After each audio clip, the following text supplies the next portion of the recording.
Relics of a proud past, when lofty totem poles proclaimed the glory of the tribe. The men who carved them were great men, much honored for their art. But today there are few carvers. This boy may be one of the last. They work only in argillite now, not wood. From this soft, dark slate, they make small, fine carvings, with designs based on the big totems of old. The argillite can be found in only one place, Slate Chuck Mountain. For this carver, it means a trip of 100 miles from home, in the Queen Charlotte Islands of Canada's Pacific coast. He takes only a small amount of slate. No point in taking more, for it hardens quickly when exposed to the air.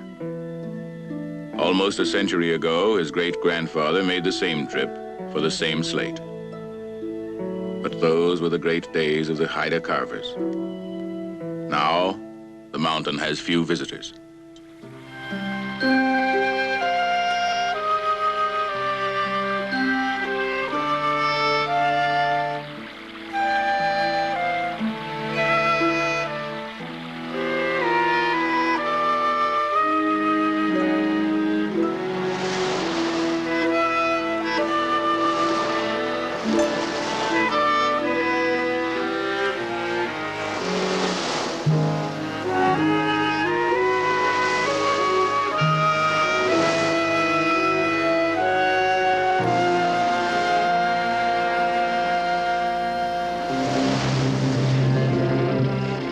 Unusual and beautiful islands. The Queen Charlotte's, home of the Haida Indians. The soil is poor, but the sea is rich in fish, and so, from the time of their first settlement, the Haida have built their villages close to the water. They preferred to travel by the sea rather than by inland trails, and their lives were regulated by the ebb and flow of the tides. They carved not only totem poles, but also great war canoes that were the envy of all the other coastal tribes.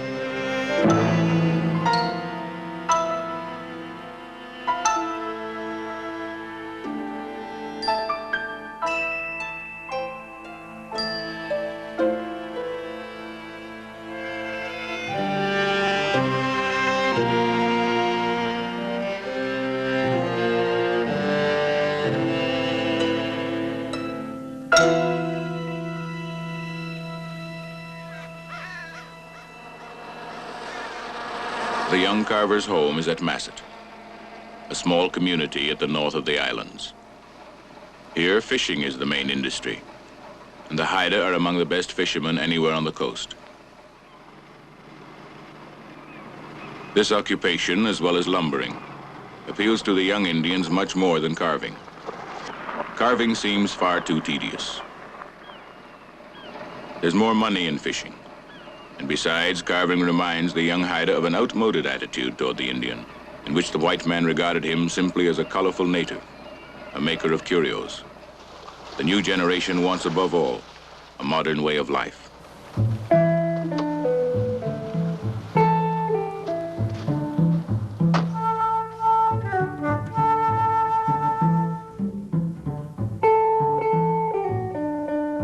For the young carver, there is encouragement and advice from his grandfather, who is an expert in working with argillite. The old man is very much attached to the traditions of the Haida and their old way of life. So it is important to him that the boy learn to be a good carver.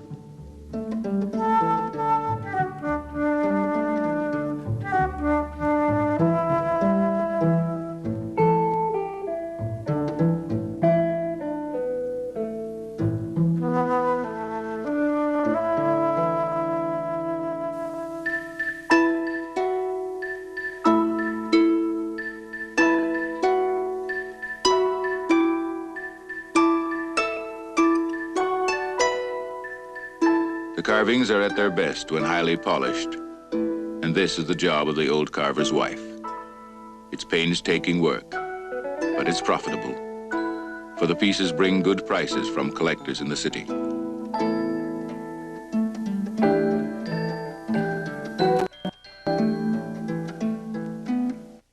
An art that may be dying out after only 150 years of existence.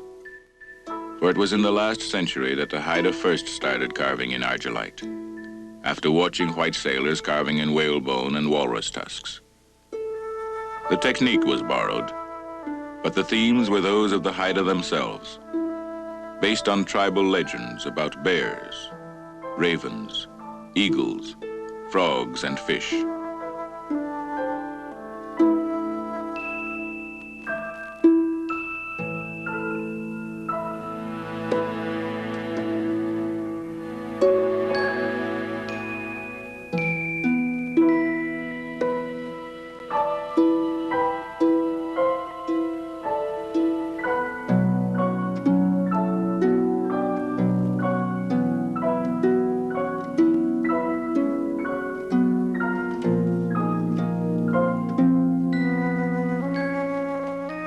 How long will he continue as a carver?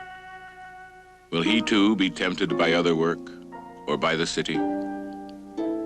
If he leaves the islands, the Haida will lose one of their most promising carvers, for some of his works are striking examples of the art.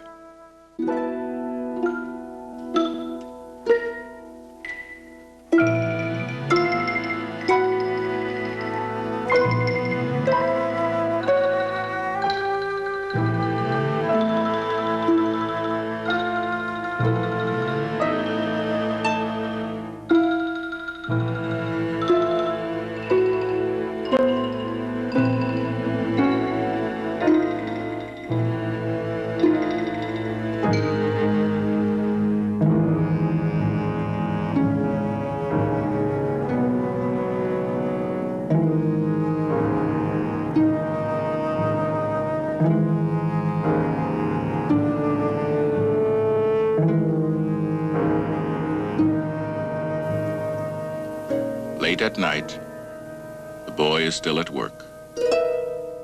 As he carves, he draws on ancient legends. Similar themes are to be found in the great carvings of the past, like these.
Carvings in slate by the Haida, so finely executed that they have merited a place of honor in many of the world's museums.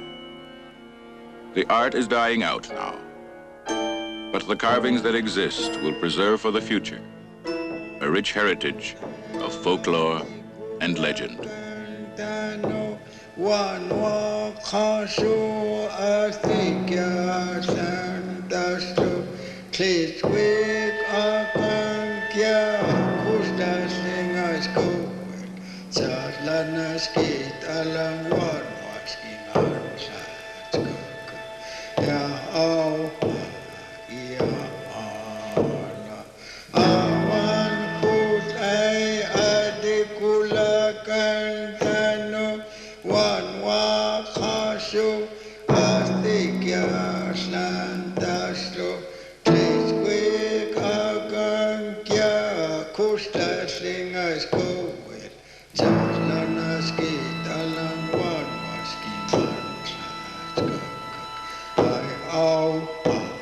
Yeah.